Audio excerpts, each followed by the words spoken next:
Welcome, everybody. Can I make a correction? Absolutely. Yeah, it's not urgent care medicine. It's critical care and internal medicine. Yeah, Okay. yeah. All right. Sorry Yeah. about that. Care medicine is kind of doc in the box. I don't do All that. right. I'm just reading what's No, no, across. no. I know that's Yeah, yeah. somehow that mistake crept into my bio, and it's kind of like herpes. It won't go away. All right. All right. Well, all right. So, let's get started. So first, we'll start off with do you mind if I call all of you by your first names? Is that cool? That's Of fine. course, of All right, course. perfect. So, Lori, why don't we go ahead and start with you? If you could just tell us a little bit about your background, what you've been up to for the last 5 or so years. Okay, yeah, and I'm not sure where that bio came from, that it's old as well. We actually shut down Mora, and I'm independent now for the last couple of years. So Okay, that's I sorry about, yeah. apologize. And Still doing everybody, yeah, telemedicine. why don't we, every time when everyone starts, they can correct all the mistakes in the bios, and we'll do it that way. No problem. No Okay. problem. I just wanted to clarify. Uh, Absolutely. yeah, so I've been in the telemedicine space for about 7 or 8 years now, and really that's been a real delight because I've been able to see patients across the entire country. And so that's really my focus in helping people understand the value of plant-based medicine and habits and understanding the behavior of how to be healthy outside of lifestyle medicine. So those are the main points. Okay. And how about you, Milton? Well, actually, I guess the most interesting things that I've been sort of personally evolving um, uh, um, within myself recently is I had back surgery in January 21st, major back surgery because I had a triple laminectomy, L3, 4, and 5, and I also had severe spinal stenosis that had really progressed to the point where I was having difficulty walking. So they had to remove the backs of the three spinal discs and stabilize them. And what was interesting about that surgery was the numbers of drugs that they threw at me while I was in the hospital. I mean, they it was just drugs for everything. And I mean, of course I didn't take them, but I guess I had never um experienced just how drug-centered, drug-driven American medicine is. It's like there's a drug for everything. You want to get out of bed? Here's a drug. And um, it's uh, this mythology that drugs are the answer to all of our issues, all of our ills, is really making us sicker and building this labyrinth of confusion that is uh, um, just drowning the American public in ill health. And we really need to reorient the public into understanding that the diseases that afflict most Americans are plagues of our own making. They are lifestyle driven, diet driven, and the way out of this quagmire we find ourselves immersed in will not be found in a pill bottle. It'll be found in redirecting our mindset, our lifestyle, and our diet.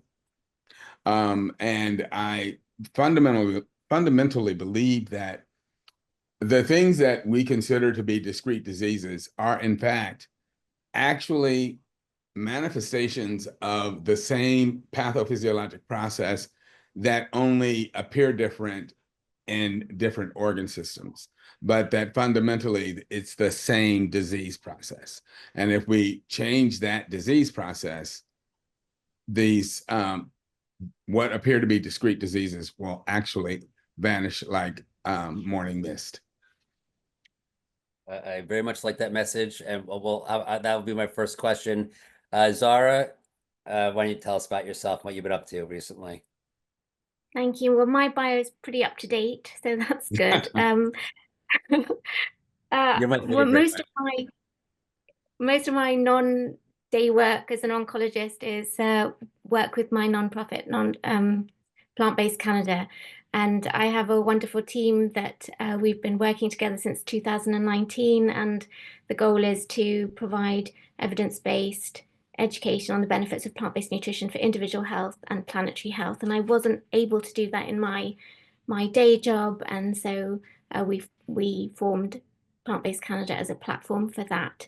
So my excitements are our yearly conference, which is coming up on the 24th of May, which is a hybrid conference. We have fantastic speakers and we have a podcast, and we just published our 100th episode. So I'm really excited about that. So that's really mainly what I do. I found that recently my work has gone into sustainability, and that's a great way to get the plant-based message in. I'm really happy to be here. Thank you. Great. Well, happy to have you all. So, Milton, I'm very sorry to hear about your back. I've had back issues too, and I had a similar experience where they wanted to give me surgery for a herniated disc in the L5-S1, and it turned out that it was my piriformis that was causing the problem. So they would have given me surgery, and maybe they would have nicked my nerves, and I could have been permanently injured, and then not even be, have fixed the original problem. So I literally feel your pain. So let's start there. How do we challenge effectively a paradigm of a drug-centric medical system that is economically built around it? So, all right. Well, so to just circle back to my experience really quickly, it turns out, so I had actually put off the surgery for years because, having seen patients and others who had gone through back surgery, I was in no rush to do it. I was very worried that there was going to be all kinds of possible negative outcomes. And so I did my due diligence and checked for the right surgeon, the right process, and on and on. And let me say, I was very pleasantly surprised to find that being plant-based not only works for disease, but it also works for the surgical process. My recovery was amazing. Not only was I surprised, but so were my surgeons. They were stunned at how quickly my need for pain medicine dropped, and how quickly I no longer needed the use of assistive devices like a walker, cane, and so forth. And I'm back on my feet, moving around. And so was I. I mean, it was to the point that I was actually afraid that I was going to re-injure myself because I was doing so well, but it was real. I mean, I'm like, this is crazy. So the fact of the matter is that being plant-based is actually really, really good for all aspects of our lives. But in terms of how do we reorient this gaslighting we've all been subjected to all of our lives about the cause and source of disease, it's got to be concerted education because within our profession, we are still using this outmoded disease model that the problems that our patients and even we ourselves are subjected to are due to some discrete causative organism or problem that we can identify and then develop some drug to treat.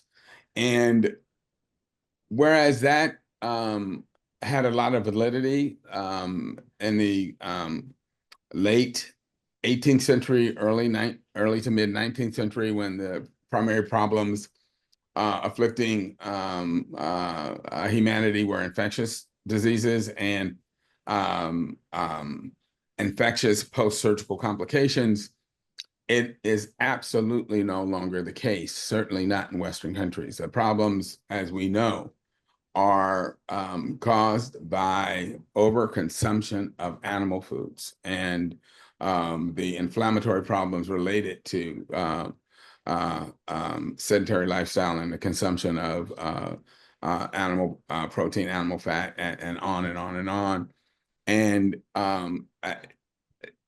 people literally don't understand that the source of their disease is at the end of their fork. I'll try to tell this quick anecdote, but it's a true story. About 12 years ago, I was overseeing the CCU at night in one of the hospitals I worked, and this I think about 47-year-old gentleman was in for his 5th stint in 3 years.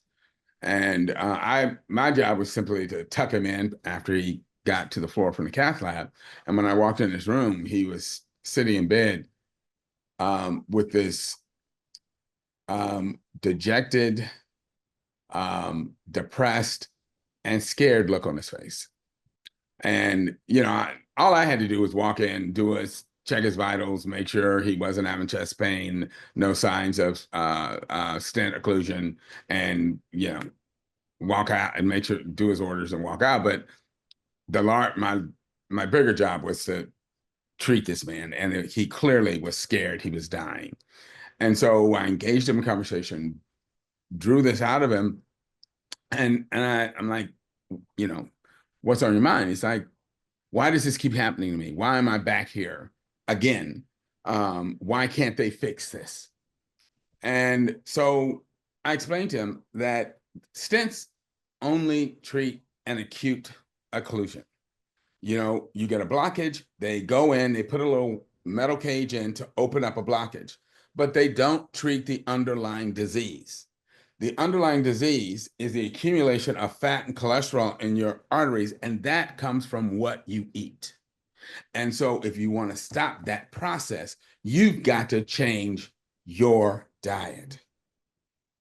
And it's like a light went on in his eyes, because he understood that it was his lifestyle that was driving what was happening to him.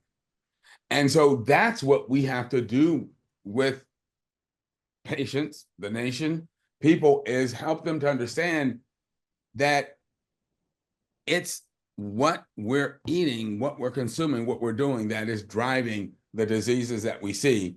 And the only way to get off this death train is to stop putting garbage into our mouths. Thank you. Zahra or Laurie, any comments on this topic? Sure.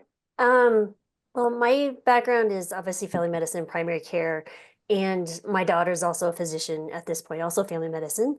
And looking at our education, it's really important that we understand that we have to not only educate our medical students, but college students, but primarily our medical students, when we understand that they get the basis of lifestyle medicine, and we have nutrition as a pillar and exercise, but we also teach them the understanding of behavior. Like, how is this? Like, I can tell you to eat a plant-based diet, but if you don't know how to incorporate that into your life and understand all the nuances around behavior, psychology, and creating new habits, because we live in such a difficult world, our brains and our bodies weren't made for, that's a really important skill set that we have to provide to our young physicians. And the cool thing about being a physician is that you have you're kind of like these little centers, right? You have, you know, as a primary care doc, I've had upwards of 2,000, 2,500 people on my panel at different times. And there's many, many webs that you can influence. So you may see a grandmother, a mother, and a child, and then they go out and influence. So if we have that type of message that's easily and readily available in supporting our physicians, right? And I'm excited about, honestly, the technology about helping with scribing so people aren't, you know, the administrative duties for physicians is just daunting these days. Honestly, I can't imagine not working for myself because in the typical system now, I'm pretty sure I would cry every day.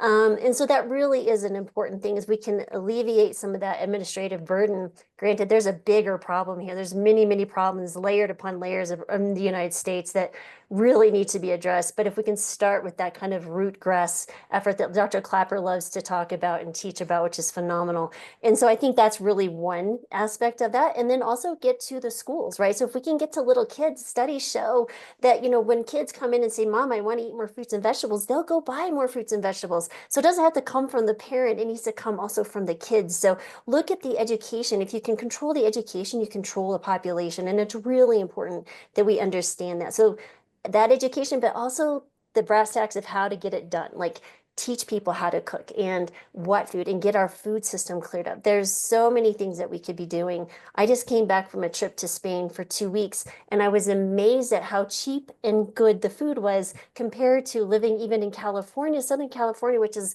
I mean, this is, you know, the breadbasket of where we get most of our food in America, but it was actually still dim compared to what I saw in Spain. And it was just so much cheaper. I mean, I get 2 kilos of strawberries. We had oranges and bananas and kiwis all under 10 euros. I was like, I almost fell over. I was like, wait a minute. And it was on every corner, right? So we need to restructure how we live and how we think about just our day-to-day living. But really it's education for those who can influence lots of population. That's where I feel it's our biggest lever. Okay, Zahra?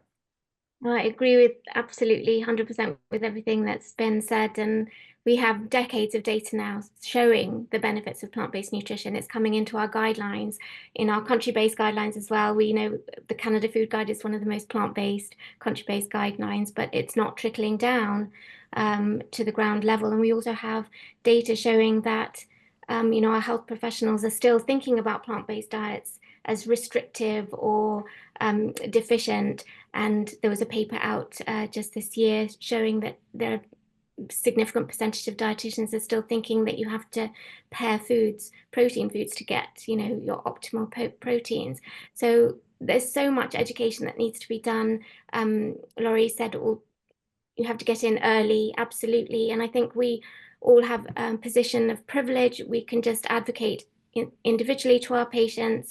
I talk to all my new patients about the lifestyle habits, but that's just planting the seed. I don't have the ability to take that any further. But, you know, getting onto those sustainability committees, applying to conferences to talk about plant-based nutrition, getting workshops in, any avenue that you have is worth pursuing. And if we all take those steps individually, we can really create a big movement. And of course, the movement is growing, as we can see. So Can I build on something Laurie said when she talked about the schools? Because the schools are much more important than many of us realize.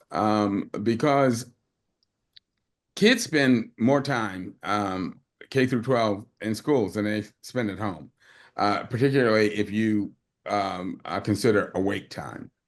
And the reason that's important is because the recent head of the Dairy Council is on record as saying that they are determined to retain their presence in the school lunch program because people, in their opinion, people don't drink milk outside the home. And people don't go drink milk at restaurants. They drink it either in the home or at school. And in their opinion, that is where kids are trained how to eat in school. And according to the USDA, every single tray that is provided to children in the school lunch program must contain a carton of milk. And that is where children are trained what food is supposed to look like. And it is primarily an animal-based meal. As my colleague, Dr. Laxman Mulpuri says,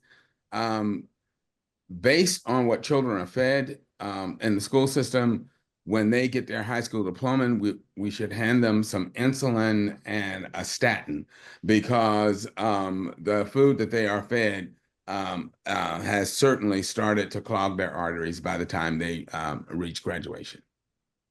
And I'd add to the animal base that not only is it animal based, but it's all processed food. Absolutely. My kids informed me yesterday. I guess that my house is considered a ingredient house, meaning that when you open up the cabinets and the refrigerators, there's no pre-made food. It's all ingredients. Awesome. Yeah, Awesome. but they were kind of making fun of me, but they also both know how to cook because of that. Because if they want to eat, they're gonna have to use those ingredients. Um, and it seems that people don't even have the tools to know how to prepare their own food anymore. That whereas you even have to go back like 2 generations ago, where people really understood how to make their food, generally from scratch. How do we overcome that lack of knowledge? I know that you could say the internet, but people, people seem to be watching it. People call it like, food porn, where you'll watch it, excuse the term, but where they'll watch these things, they'll watch cooking shows, but they don't actually learn how to cook any more than playing Guitar Hero in their video games doesn't teach them how to play guitar. How do we overcome that lack of knowledge so that they can actually prepare healthy food and not buy pre-made, processed, animal-based foods? You have to make it easy, right? And so they're going to have to see what the benefit is for them to do it. And one is it cheaper, it's faster, and it tastes better. So if you can convince someone, they're going to be searching. We wrote a book, Brittany Giroudi and I. Brittany lost like 80 pounds on a plant-based diet about 8 years ago, just had her first baby. We released it's called Plant-Based 101. And it literally is it's a manual, easy to digest questions. You can read your question to most plant-based questions that you have within one page.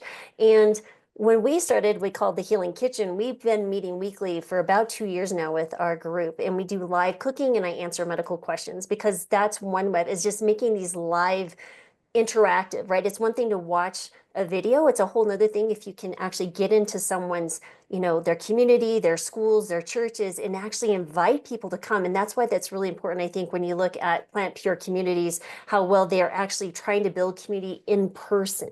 I will have patients, I have seen patients in every single state, and they will be the only one in their entire town that they know of that's eating a whole food plant-based diet. So that is where the internet is helpful. But if you can instigate that and start this human to human, I see you in front of me, real, I can touch you, that's really powerful, because that's gonna, the cooking together and the meal together, and you build this bond, and you're bonding over something that you're already kind of an outsider eating plant-based anyway.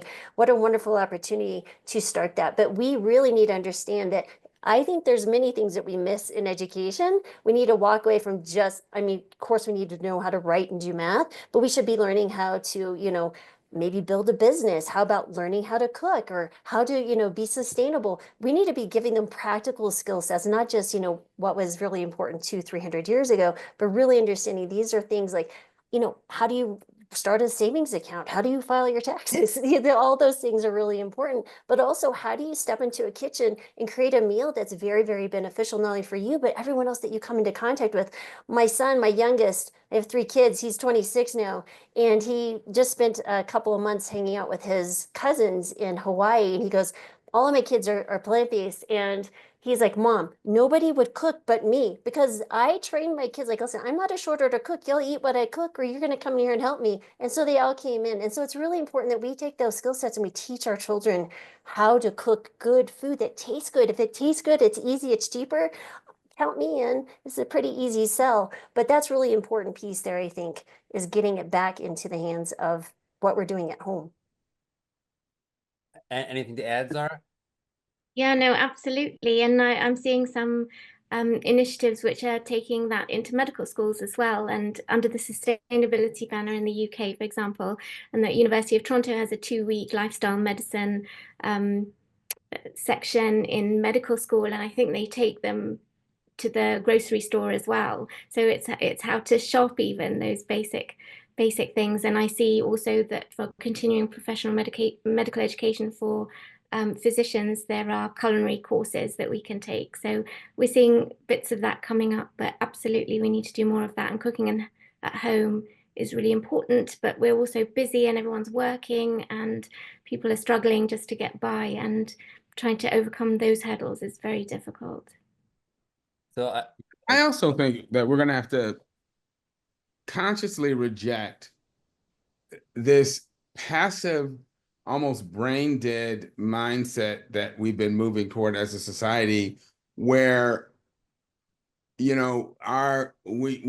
want things to be done for us. I mean, as kids, we used to go out and actually invent our games, and actively use our minds and bodies to play.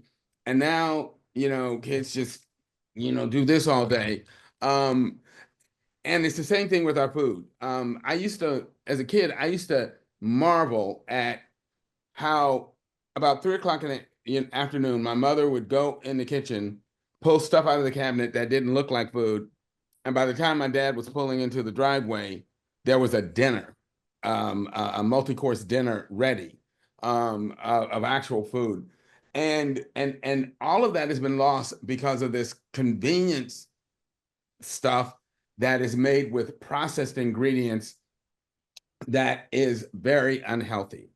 And so we've got to realize that, look, you're either going to put the time in your kitchen or in your doctor's office, but the time is going to be put in somewhere. And so people used to have Tupperware parties. Okay, then let's have cooking class parties where you invite friends over, to have a plant-based cooking course. And, and people can bring over dishes that they prepared and make it a potluck, but, you learn how to do a new dish. We, as Laurie was saying, you can make it fun, but make it something that you realize, we got to learn how to do this, because if we want to be healthy, we got to put the time in. Because like I said, you're either going to put it in learning to be healthy, or you're going to put it in dealing with the illness that comes from not being healthy. And that's just the bottom line. yeah, I think the kids say choose your hard, right? Yeah. It's either gonna be hard being healthy or hard being sick. So pick Yeah. one. So I know the answer is both. You have to educate both the public, and the general public, as well as the doctors. In your experiences, which population do you find are most receptive to the message of actually taking care of yourself makes you healthy and resilient so you don't get sick? So I'm gonna go with Milton. You have the biggest The smile on public, your face. So because sick people tend to be willing to listen, whereas my colleagues who believe that they're healthy um, tend to be safely ensconced in a boat going down denial. And it's not until they'll themselves start to experience problems that they begin to listen. So yeah, I find patients tend to be more receptive because they're having problems and they want to learn. And you can see dramatic improvements. Last December, I had a patient that came in I was working in an outpatient clinic. He came in because he was starting to experience the classic symptoms of diabetes, polyuria, polydipsia, and he had a family history of diabetes. And he said, "Doc, I think I might be getting diabetes." And said, "Okay, let's check your labs and have you come back." And his fasting blood sugar was 268. A1C was 9.8, cholesterol values through the roof. And he looked at me with this innocent, quizzical look and said, "So, do I have diabetes?" And I said, not only do you have it, but it's wildly out of control and you're certainly having end organ damage. And at this point, most doctors would immediately start you on medications and at least 3 or 4 medicines. Said, but I'm gonna tell you, my personal opinion is that type 2 diabetes is a choice. And what I mean by that is that if you're willing to make big enough changes to your lifestyle, you can put this into remission. I can either start you on medicines or we can try diet. He said, I want to try diet. I said, well, then I'm gonna have to keep you on a short leash, because if you're going to try diet, I need to make sure you're making changes that are resulting in getting this under control. I'll just cut to the chase. Assigned him Forks Over Knives, What the Health, and a lecture I have online called Diet Changes to Treat and Cure Diabetes. 1 month. A1C dropped to 7.8. Fasting blood sugar was 96. Cholesterol value started to come down. A month and a half later, everything was stone cold normal. A1C was 5.2. Blood sugar was 86, and cholesterol value his total cholesterol had dropped to 164. All off medicines, diet alone. There's not a drug in the world that can match that. So this can be done. We just have to give patients the knowledge and tools to make the change. Any other comments on that? Perfect. All right. Exactly. So speaking about patients, I had a childhood friend who kind of posted a little TMI on Facebook, would always talk about his problems. And one of his issues was a medical problem. He was in and out of hospitals with diabetic infections. And I sent him, a number of resources, including Neil Bernard's book on reversing diabetes. And he said, he'd look into it, never got back to me. And, months later, or maybe a year later, he posted that, he decided to take control over his diabetes and this issue, and then he had his leg amputated. Yes. How do you deal with that was my response. Also, how do you deal with this recalcitrance where people, one, don't even believe it's an option? I mean, I think that's a really huge obstacle, is that when people hear that you can take control of your health and you can reverse diseases or slow down the progression of diseases at very least.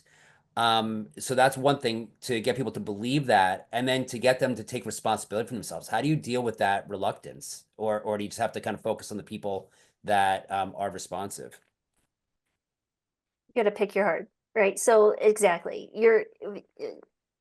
So my previous practice working in, I was military, prior military, I was in the Air Force, and then working in a regular hospital, inpatient, outpatient, all those things. I would pick and choose amongst my 20, 30 people that were coming day who I knew that would be open to the conversation, because we only have so much time and we really don't want to waste it on those that are just going to hear it and let it go through one ear. I mean, I had one patient in Colorado scheduled for open heart surgery. He was not acutely having any symptoms, but his cardiologist thought he needed to have some stents. And I was like, listen, you could do this. You don't have to have your chest cracked open. And he's like, I don't want any part of this. I'm not going to change what I eat. So why do I wouldn't even bother. At this point, I understand that we just need to save those messages for those who are ready and willing and able to actually put forth the effort to change their habits, to understand that there is a different way, that the dogma that they were given by previous doctors of generations, medication is not always the answer. Now, there is a place for medications in certain instances, but lifestyle should be the foundation above everything. And so that is just where I'm saying this is just human nature, and they're going to believe what they want to believe. I mean, this is almost as sensitive a thing as politics and religion. So it really depends on people's beliefs. And when they're ready, because they've suffered enough, they'll start looking for other options. They're going to be open to a different perspective and a different belief system, because you're really challenging someone's belief system when you say, listen, what you're doing is wrong. It's really how we shape the message as well. We have to be really good salesmen as physicians who are presenting this new opportunity. And that's how I prescribe it. I was like, this is not just an improvement. This is a new opportunity. Like, this is a whole nother way of looking at what your body's doing and how exciting that you can actually potentially reverse this just by what's on the end of your fork. And that's really how we have to speak a different language to our patients, but we have to be trained on how to do that. And that's where I say medical school is so important, but we also need to teach our teachers how to start talking to our kids too, so that they understand that there's another way to approach their health, because they just are going to assume that it's normal to be sick. It's rare to not be sick. And we've normalized illness. And this is a very serious problem, because now when we step outside of that dogma of saying, oh, what do you mean you are not taking any medications? I'm like, well, people are so confused when patients tell their family members I'm off on my medications. They're like, what do you mean? Everyone's on medications. So that's the other thing. We really have to think of it. We have to start though at the base, just understanding that that belief system is going to have to be deconstructed. And that can be scary for sometimes for some people, because they understand medicine. They don't understand necessarily food as medicine. And so we just have to be really good at how we translate that. Yeah, I think people get scared when they hear like someone that they care about go off their medication as if they're, non-compliant essentially, Right. as opposed to healthy.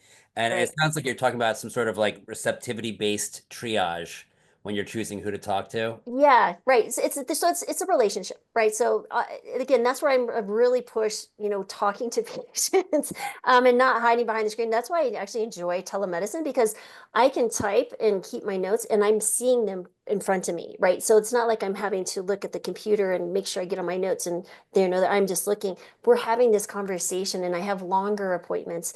But people who come to me are self-selected, right? These are people who are ready and searching for change.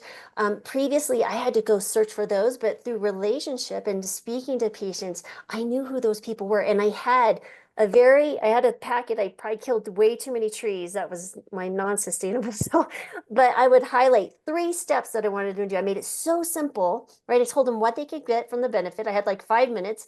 Here's what it is. If you want to read more, there's 3 steps that you can do today, and you're seeing coming back in 2 weeks. And that's how I did it. And people go, how do you build that? I was like, I build it just like anything else. This is just my other prescription, just happens to be lifestyle medicine. It's not medications. And so that's how I started 13 years ago when I went plant-based and started using patients. I'd had almost a decade of regular medicine, and I saw that didn't work so well. But when I found the plant-based diet through a patient, that just radically shifted my whole world changed. And it's just been really fascinating and cool since then. But that's how I started. But I only did like 5 or 6 a day, because that's all I could wrap my head around and have those conversations with. So you can have a thriving medical practice and with prescribing plant-based nutrition. Yeah, absolutely. And when I That's did, here, I think of that. yeah, absolutely. And you can do it. I mean, I was seeing 25, 30 patients a day. So you just have to be very good at your message. And when I had inpatients, I was like, oh, they are getting me full on. I could sit down, like, Dr. Mills was saying when he had that patient, multiple times I would have patients and just sit for an hour or more when I was doing rounds. Is like, we're going to talk about why you're here, because guess what? You're my held hostage. I kind of had that mentality of the military. Is like, you're in the military, you're gonna have to do what I say. But now you're in the hospital, you're gonna at least have to listen to me. And it was always, I come in with love and understanding. This is a message of love, because I want you to stop suffering. And that's really kind of how I approached it, and had some great results just with that conversation. But you have to have the willingness and the knowledge to do it too. Yeah, patients will teach you the meaning of that adage: you can lead a horse to water, but you can't make them drink. Right. And I will tell you that, when we think of addiction, we always think of alcoholics or heroin users. You've not seen the face of addiction until you try to take a piece of fried chicken from somebody. Um, Jeez. and because people, they honestly feel, I can't live without this. But I asked them, well, did you have a conversation with your obstetrician when you were born? And they look at me like, are you crazy? And I'm like, I'm trying to make you realize that when you were born without preferences. Everything you think you can't let you live without, someone taught you to want that. Nobody asked for fried chicken, pork chops, and hamburgers in the delivery room. You were taught to want these things. And just like you learn to like them, you can unlearn those desires, just like you unlearned your desire for that boyfriend or girlfriend that cheated on you with your cousin and spent all your money and wrecked your car. You got out of dysfunctional relationships with bad people, you can get out of dysfunctional relationships with bad food. And, if you're on, 6, 7, 8 different medicines, if you're missing a few toes, if you've got 3 or 4 stents, you're in a dysfunctional relationship with food. And you need to get out of it before it ends your life. Anything to add, Zahra? Yeah, I obviously agree with everything that has been said, and there are people who are just not going to listen. But I also find it hard to know who those people might be. When we're holding, as Laurie said, people hostage in our clinic rooms, and I'm speaking to them, sometimes they don't give me any indication that they're taking anything in. They sit there, they look upset at me talking about this to them, and then at the end of the conversation, their relative will say, "Can you give me some information on this for my diabetes?" So you just don't know what seeds you're planting where. So we, as all of us do, we keep talking and hope for the best. And even if we don't make that main connection, the next person who says it to them may well do. So we just keep going. So yesterday I had you just brought up stents, and it's the second time stents came up in this conversation. Yesterday I was talking with Caldwell Esselstyn, and he was basically saying that for stable blockages, stents don't work. Exactly.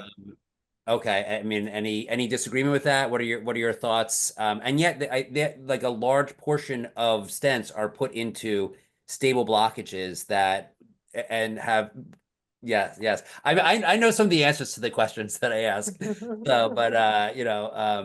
So, but what are your thoughts on that? I mean, that's kind of, I guess, indicative of the whole medical system that we were talking about earlier, which is that they do the procedures that are profitable, not necessarily the ones that produce health and vitality.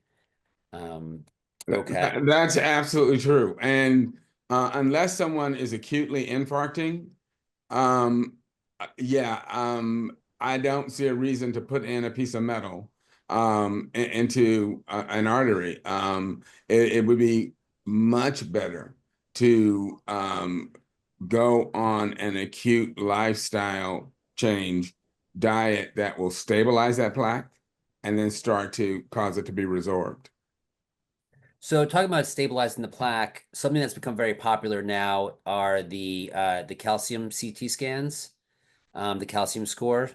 Can you talk about what that means? Like, so for somebody who who perhaps had a heart disease, and then went plant-based, maybe they're a year out, does that CT scan really confer a true indication of their current level of active heart disease? I asked one of my cardiologist colleagues, and he was equivocal that it may or may not be accurate. So, not being a cardiologist, I'm going to demur because I'm not really sure. Fair enough. Any other thoughts? Yeah, I've ordered mini CAC scores.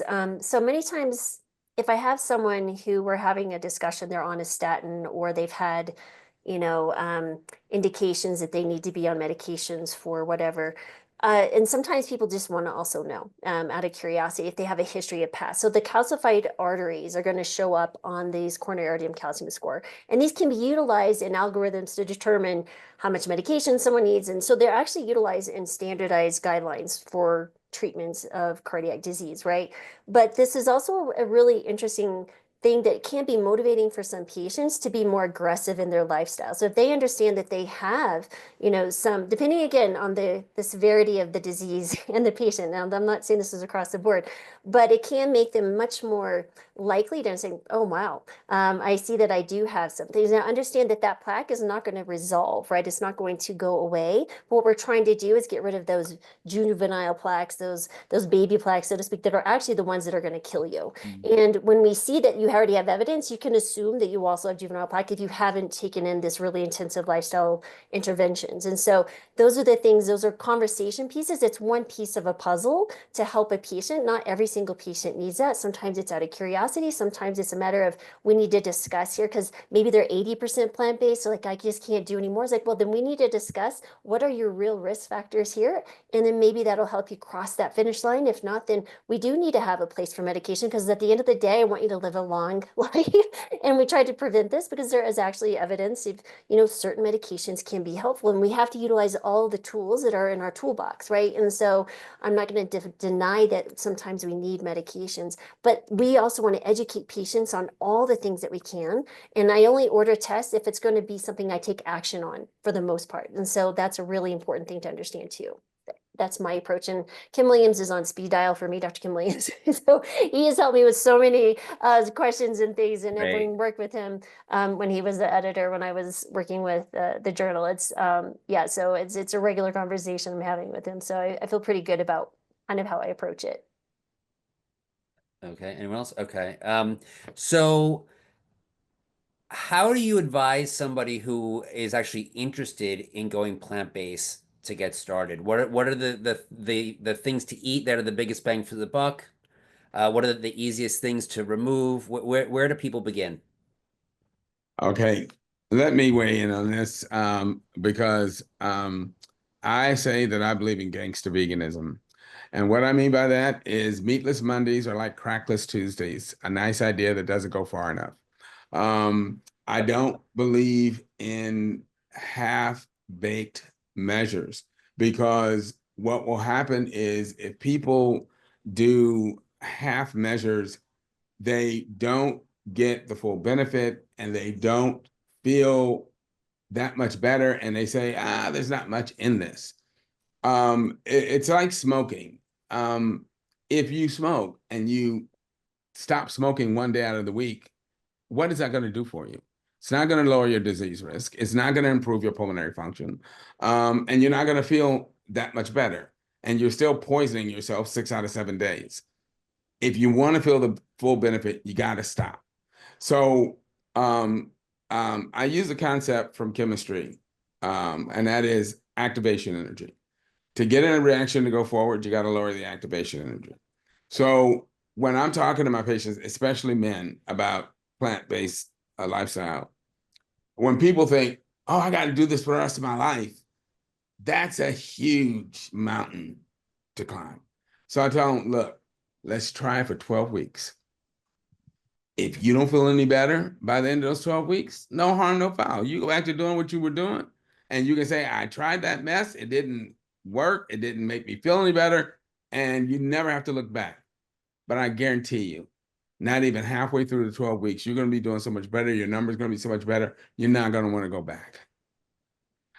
And people can say, well, okay, I can do this for 12 weeks, but there's no cheating. There's no, no sneaking. You got it, I call it no booty calls with bad food. Because it always leads to regret and recriminations. You got to be faithful. And people can say, okay, I see an endpoint. I can do that. But the whole point is that by the time they're halfway through, they're doing so much better and feeling so much better, it becomes self-reinforcing. But I want them to do healthy, whole food, not junk food, veganism, so that they will really get the full benefits. Again, the lifestyle and the benefits of being plant-based will keep them hopefully centered in the diet and the lifestyle. Can I add to that real quick? Absolutely. So 100% agree with that. And I feel like the faster you're on 100%, the better. The really important thing to understand is that our foods are habits, right? And so until we understand behavior change, but there's a really important context, people that do not think about it, is what's your environment telling you to do, right? And so when stress comes, like we may have fantastic, and this is like going fully plant-based overnight is what our family did. I was highly determined. I didn't have an ill relationship with food. I wasn't been sick. So for me, it was a very simple decision. I made the cook. I brought in the groceries, everything. The family is like, whatever mom says is what we're doing. My husband he was like, whatever. And that was fine. But when you have someone who's the person in the home that's cooking, but there's other people who don't, I mean, there's going to be struggles. There's many, many layers of difficulties going fully on.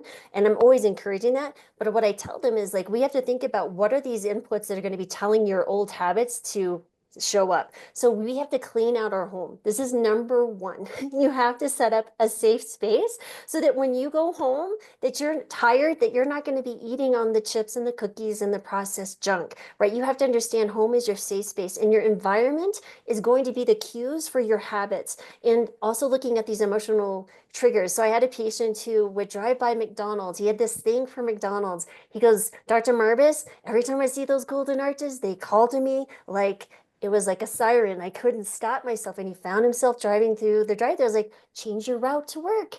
And now you don't see the queue. And that's exactly what he did. And guess what? He did better. So you have to think about the cues in the environment that are telling you, oh, you need to eat this when you feel bad. Because it's not even so much the food. There is absolutely biological addiction to it, but it's also the emotional triggers, the dopamine that gets hit, the relief. It's just like scrolling on our phone. There's so many bad habits that we have, but we have to think about those environmental cues, and that's so, so important.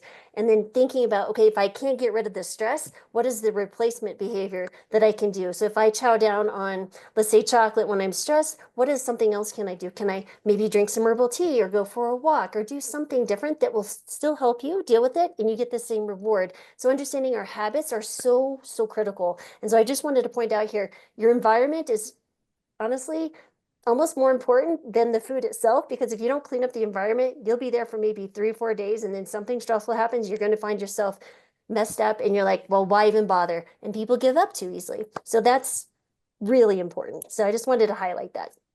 Sure. No, that's great. Zahra, anything? Do you want to? I find that my patients they either do want to go all in, and that's great, and there's resources to support them to do that, but most of my patients don't want to go all in straight away. So I do ask them what they want, and if they say they just want to do a little bit, then I'll talk to them about adding in some extra fruits and vegetables a day, swapping, their meat dishes for lentil dishes at least once a day. So we talk about what the patient is willing to do at that time. And of course, when they're in the midst of a diagnosis of cancer and all the treatments, there's lots of things that they're thinking about. So I tend to use the gently approach with my patients, and I find that works better and it's more sustainable for them. Does that mean that they don't go in 100% initially? You kind of ease them in? Is that what you're saying? Yeah. Okay. And you Yeah, find that some of my patients will. They're just all in. Every time they see me, they'll tell me what they've cooked. And go into detail. But most of my patients will say to me, we can't do everything. What can I do? What can I start with? And we have some tips to start. And that seems to work better for my patients. And I would say that's probably 80% of patients as well. They need to slowly enter into it. Plus, you're adding a lot more fiber to someone who is already fiber deficient. There could be a lot of GI discomfort, and so we have to navigate that as well. So again, there's some nuances to the conversation depending on the person. And we had Dr. You Luke. know, I'm over here with my whip under the table. I'm just, people can do more than we give them credit for, and it's like if we tell an alcoholic you can have one drink a day, they're going to end up under a bar stool, and that's where support groups come in, and we got to get them connected with support groups, with people that are going to encourage them, are going to help them, and make it fun and make it a lifestyle, and encourage them, and it's like, but I'm crazy because I give some of my patients my cell number. It's like, if you feeling that addiction, call me, and believe me, I'll keep you from falling off the wagon, because we're gonna get through this. But anyway. That's very brave of you. So last night we had Dr. Luke Wilson on, and he was actually talking a little bit about what you were talking about, Laurie, which is habit modification. And he was actually, pulling up some stuff from Atomic Habits, James Clear, his book, Yeah. about making Yeah. certain things difficult. If you Yes. habits you don't want to do, making certain habits that you do want to do easier, and navigating, really creating a space. You have it. Yeah. I interviewed James Clear 7 years ago when his book first came out. I'm actually listed on one of the people who recommended his book. If you go to James Clear and look under his book, there's like my picture of my quote, 100%. And we people don't understand its habits that are dictating around 43% of our behaviors every single day. And we can really utilize the habit design and the architect of your own habits to your benefit. So you're not having to use willpower, motivation, and this constant decision fatigue. By the end of the day, you're tired. It's going to be harder to make better decisions if you haven't prepped your meals in advance and done some other things. But you have to put these cues in place and then, bring more people into your team to do this. But habits are really key because honestly, I've been doing plant-based for 13 years. I've seen thousands of plant-based patients, literally thousands, and that's all I see. People who eat plant-based diets are wanting to every single time I see patients. And many come in saying, I'm all gung-ho, and then like I said, something happens, life happens, they change their context, they move, they change a job, they travel, and things go crazy because the context has changed, the cues are gone. And so that's how we understand it. But once they understand they're just not a victim to the cravings, and they understand this is actually a habit loop, and then I explain what that anatomy looks like and that they can actually be in charge of that and how to do it pretty effortlessly. There's some planning involved.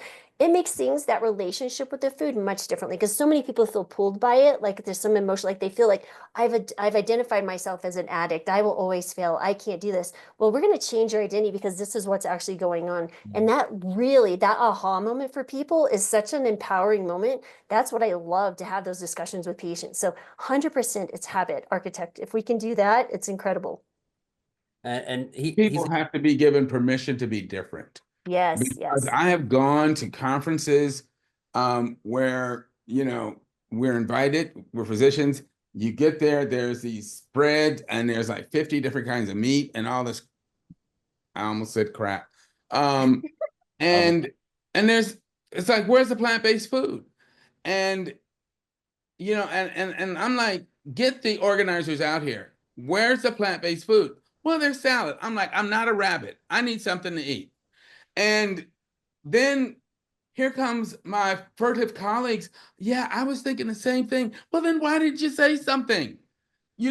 We don't have to scurry around in the shadows and apologize for being plant-based anymore.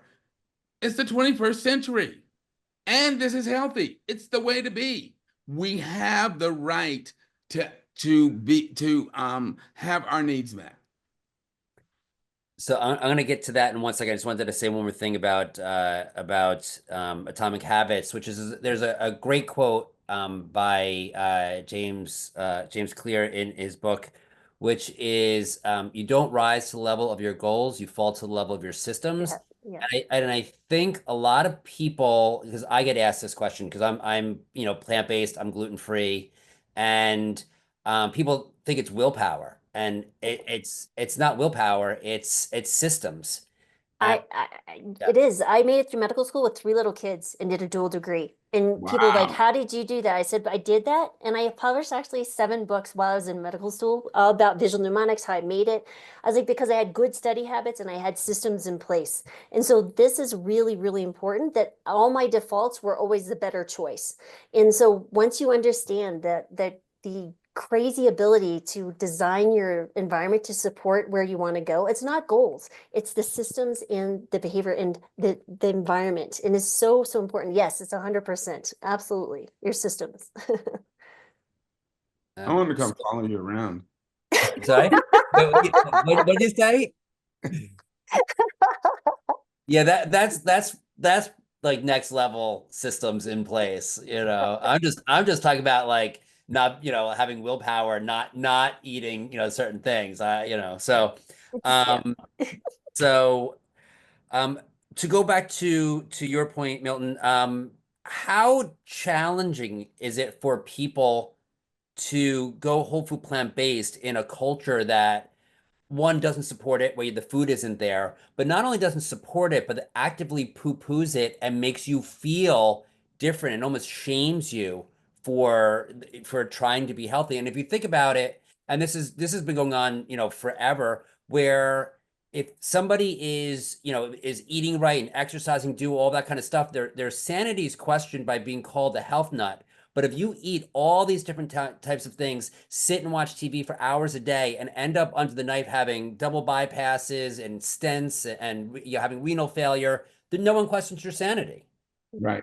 Well, you know, it's interesting because someone, actually a couple people over the years have asked me, what's it like being a plant-based physician? Did I find it difficult dealing with my conventional colleagues, you know, in medical school and medicine? And what I told them was that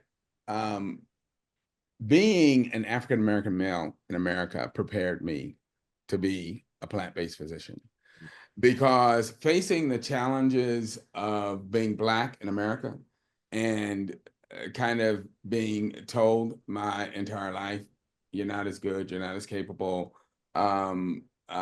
there's something wrong with you, and having to push back at that and having to know within myself that not only am I as good, but I'm probably more capable than many of the people that I'm dealing with, forced me to always do a lot of introspection, a lot of evaluation, to be sure of what I was doing and why I was doing it. And I brought that same kind of diligence to being plant-based, and to being sure that when I was adopting this lifestyle, that I was evaluating it properly, that I was sure that I'm doing this because it is the absolute healthiest way to be, that this actually is conferring the benefits that it's alleged to confer. And knowing that, I realized that I have a duty to stand as a standard bearer, to point out to people that, no, this is what you guys should be doing, even if you don't understand it. And so, I guess the expression I use sometimes is that trailblazers always get cut by the bushes. And so you know, when you're trying to help people see things that they don't understand, you're gonna get pushback. You're gonna get vitriol from people, but that's the price of being a standard bearer. And you know, our job is to try to help people see what they need to see and perhaps don't understand, and hope that they'd eventually come around. We've been, I believe in God. I believe that God appoints us as watchmen and as truth bearers, and that we have a duty to hold that standard up, whether people understand or not. Any other thoughts on that? Anyone want to anything? Or I have one more question for the three of you. So we have about 4 minutes, although I might go a little bit over because this is a phenomenal conversation, and there's three of you. So I want to make it really concrete in the end. So I wanted to get each of your advice on what are, and just really briefly without going in depth, what are the foods and the things that we should be doing when we are trying to recapture our health? So I'll start with you, Zahra. We should be eating whole food plant-based, as we know. We should be eating a large variety of food, there are 200,000 edible plant foods, and we have about 200 of them.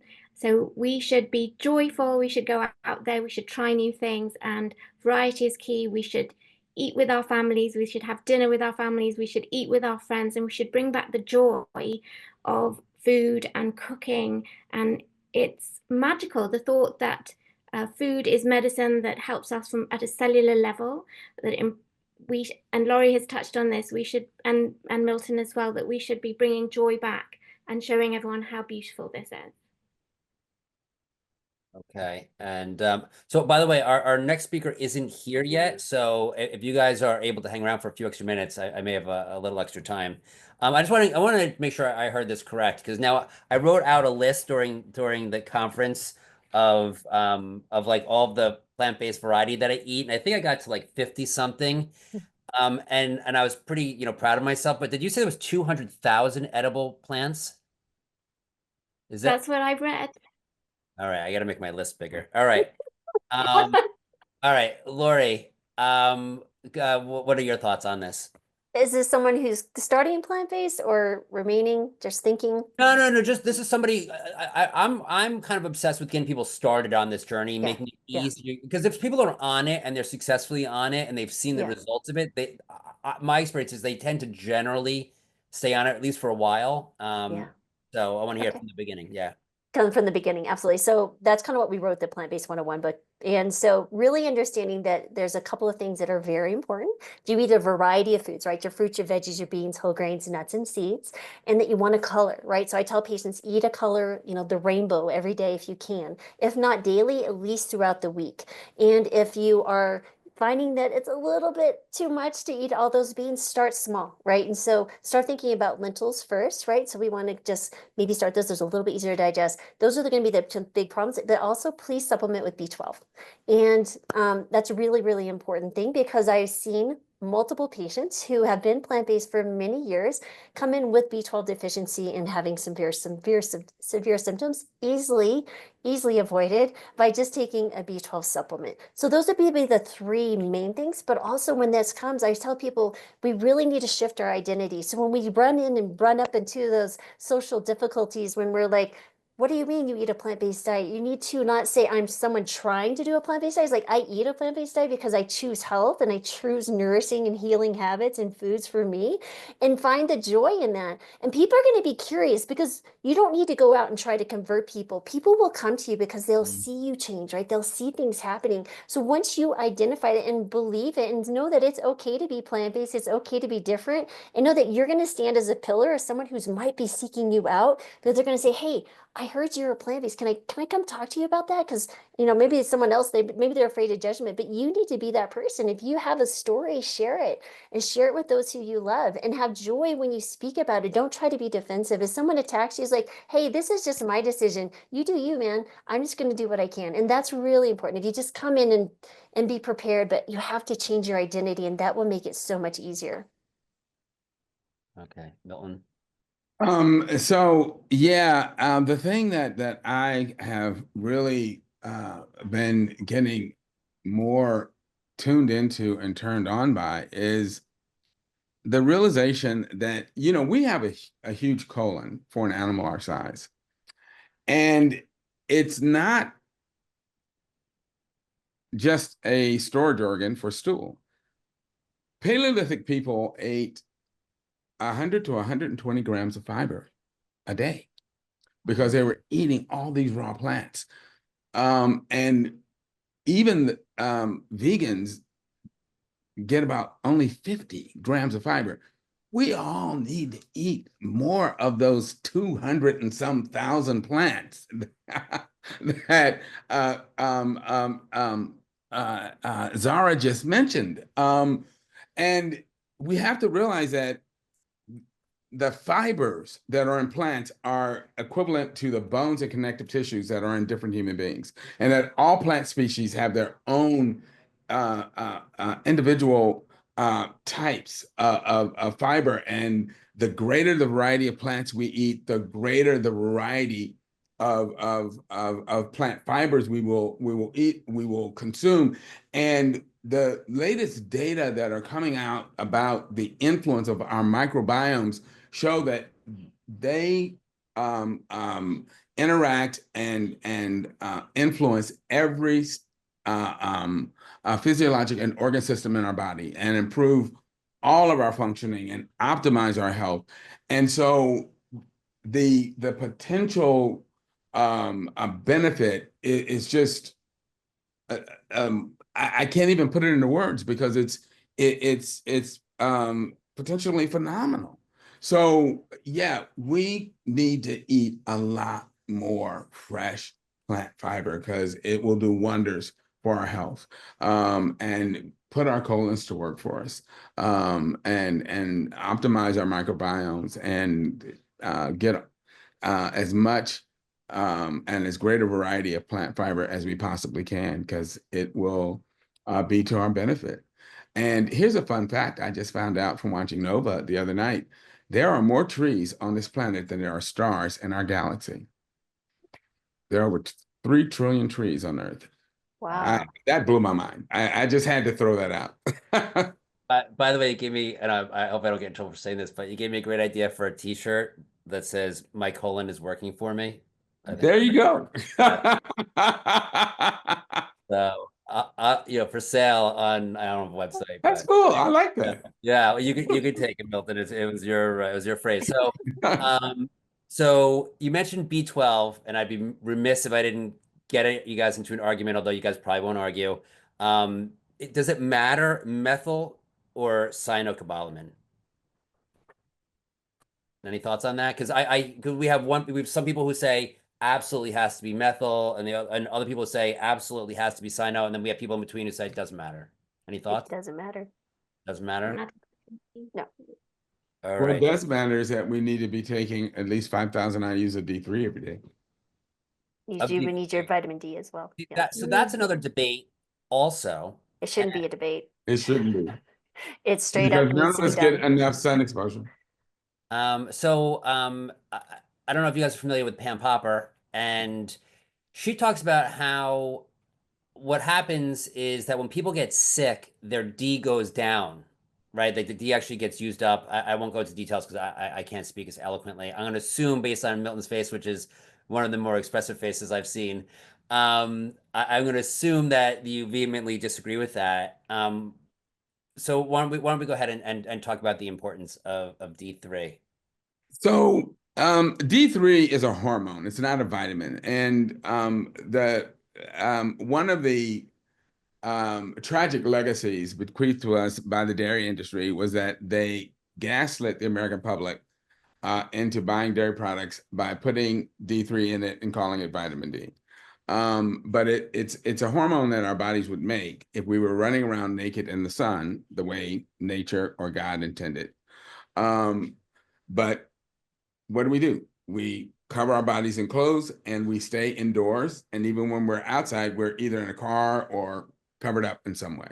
So we don't get the exposure to the sun that we should, so that we would make our own. Then to make matters worse, we move to more northerly latitudes where we don't get the incident sun rays that would allow us to make to more efficiently make D3. And so I read a paper that was done in Southern Africa on S-A-N Bushmen who were running around in loincloths, and they made 15 to 20,000 IUs a day. So that's kind of my standard. And I don't think we need to take that much, but I think 5,000 IUs a day will put us in a sweet spot. Cover all of the receptors on our immune cells, help meet our CNS needs, and suppress cancer cells and get us where we need to be. And it may fall when we get sick, but we still need to make sure that we are taking in an amount that will keep us in a healthy, at a healthy level. And that's just the bottom line. And just to clarify what Pam Popper was saying about it falling, she was saying that the reason, like, people will get tested, they get blood work when they're sick. So it kind of gives the wrong impression of what their actual D level is when they're healthy. No, I test all my patients. I test mine as well. And my talk on Sunday is all about plant-based labs, and vitamin D is going to be on there. And I'll be doing this when people are well. And so absolutely agree 100% with Dr. Mills. And so, yes, there's 3 things that I recommend: B12, vitamin D, and in some cases, and in many cases, on occasion, algae omega-3s. And you'll see radically improvement as far as inflammation, joint discomfort, and some other things, and depending mood. on the patient. Exactly, mood as well. Cognitive Yes, there's so many important things, but I'll cover all that on Sunday. But yes, it's something this gets to the point where people get so radical in their dogma, even plant-based, to the point that they push away any, looking at the science and saying this actually can be beneficial. And, again, what are all the tools? We live in a very unique place and time that we have a lot of tools to us, so we can use those things to our benefit, even if they're supplements in the appropriate ones, small amounts in whatever that may need to be, and the food. There's so many things that we could be doing. And so I think people get so radically shifted one way or the other that it can only be this way. It's like, well, you're going to miss out on some potential amazing benefits here. So yeah, it's unfortunate people feel that way. It's an ego speaking, I think, when they talk like that, in my opinion. Well, you'll have the final word On Sunday? yes, you are the last speaker. So, so you'll have the final say, and All I guess right. that means you'll be correct. So from a, Can I just add absolutely. about the vitamin D? Actually, I do tell my patients to take vitamin D as well, because the cancer literature says that if you have a diagnosis of cancer and you're taking vitamin D, that there's a 13% reduced risk of dying. So for my patients as well. Exactly. It's important. Vitamin D receptors on every prostate cell. cancer suppression. All right. Well, I could talk to you guys. I mean, I'm just generating more and more questions that I could talk to you guys for a lot longer. Our next speaker is here now, so I appreciate you guys staying a little bit longer. You guys have been absolutely wonderful. I really enjoyed it. And Zahra, we already had your presentation. Milton, you'll be tomorrow, and Laurie will be on Sunday. So I'm looking forward to those. If we can unmute the audience, so they can share their appreciation for the doctors. So when somebody got shot, heard the shot. Thank you guys for amazing information. Oh my God. Thank Whatever you, this thank you beast. guys. Amazing. Amazing. Sword. Good.